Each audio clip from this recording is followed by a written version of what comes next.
Quando eu comento aqui judeus, eu não estou falando de judeu do ponto de vista racial, estou falando judeu como aquele que segue a lei mosaica e suas variações, e os judeus que seguem a doutrina cabalista. Eu não estou falando nada relacionado a racial. Os judeus, pelo contrário, a igreja sempre convidou eles à conversão. Todo o nosso desejo é que os judeus se convertam. Então não tem nenhum apelo racial no que eu estou falando. Então, vários judeus ao longo da história não só foram teóricos do socialismo, como foram operando na revolução comunista também. Tem uma desproporção entre da população judaica e judeus que trabalharam nas revoluções, né? Obviamente a revolução mais importante foi a russa, que nós tivemos aí alguns nomes: Trotsky, Kamenev, Zinoviev, Bukharin, Yagodá, Yeshov, Sverdlov, etc. Então, na Revolução Russa, no partido bolchevique, tanto na elite como no segundo escalão, tinham vários judeus socialistas. Fora que também teve financiadores judeus, né, como o Warburg e o Jacob Schiff. O Jacob Schiff foi o grande banqueiro da Revolução Bolchevique, morava em Nova York, né. Depois dos movimentos revolucionários da Europa, tirando a Rússia, né, tivemos o Radek, que funcionou nos comitês, né, ligados a Lenin, depois o Radek foi para a Rússia.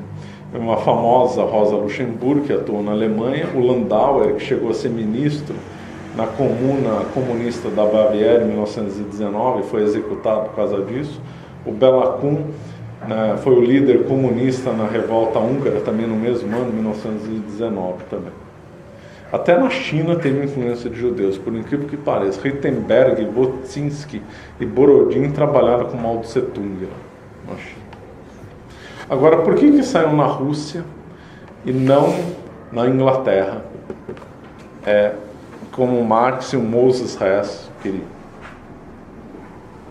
Aliás, analisando, a Rússia era o país mais óbvio que era para vir a revolução marxista, comunista, aplicada por Lenin. Por quê?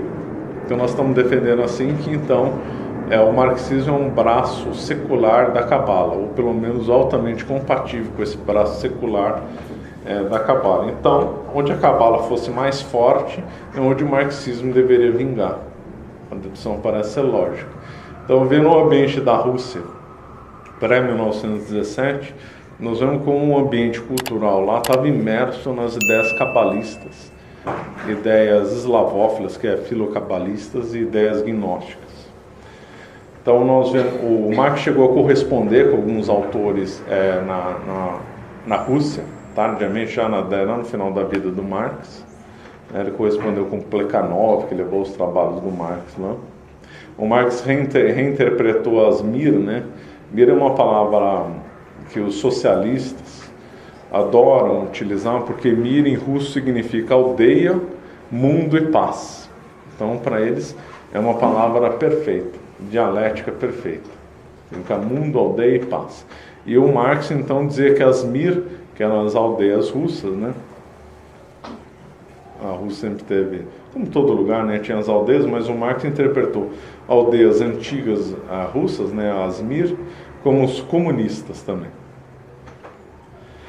Então, o ambiente na Rússia foi extremamente propício. Já falei da geração de 1870, que eram autores judeus que leram Marx e viram total compatibilidade dele com as ideias judaicas e cabalistas. Paralelo a isso, a Rússia estava cheia de sociedades secretas de forte influência cabalista. Rosa Cruz, Golden Dawn, havia até a seita da Madame Blavatsky lá também. Madame Blavatsky também foi influenciado pela Cabala. Tem um estudo interessante para quem quer saber, isso do Konstantin Burmistrov, na qual ele diz que a Cabala foi a grande instrutora, a grande base de todas as sociedades secretas russas. O Zohar era ensinado bastante na Rússia. O czar chegou a ter um ministro estudioso do Zohar, dá uma ideia. O movimento eslavófilo, então, que foi um movimento russo, inspirado na Cabala mais forte, que teve uma personalidade muito forte, um movimento eslavófilo. que não ficou só na fronteira da Rússia, o movimento eslavófilo expandiu além das fronteiras, graças à doutrina do esvaziamento, né? O movimento eslavófilo, que eu comentei em aula passada sobre a Rússia, então não vou voltar a comentar, mas o movimento eslavófilo seduziu muita gente na Rússia. Esse movimento eslavófilo era fortemente influenciado pela Cabala e defendia o socialismo. O Bakunin é herdeiro disso daí. O famoso do movimento eslavófilo, um dos mais famosos é o Soloviev, cujo pensamento se interessou até o Bento XVI. O Bento XVI teve interesse em conhecer o pensamento de Soloviev. Então, Soloviev não é um autor para ser desprezado. E o Soloviev também, as ideias dele chegaram no ciclo de estudo de Max Weber também. Então, o movimento eslavófilo e também com as ideias de Bulgakov também. Chegou os efeitos do movimento eslavófilo até no Concílio Vaticano II, por causa da doutrina do esvaziamento.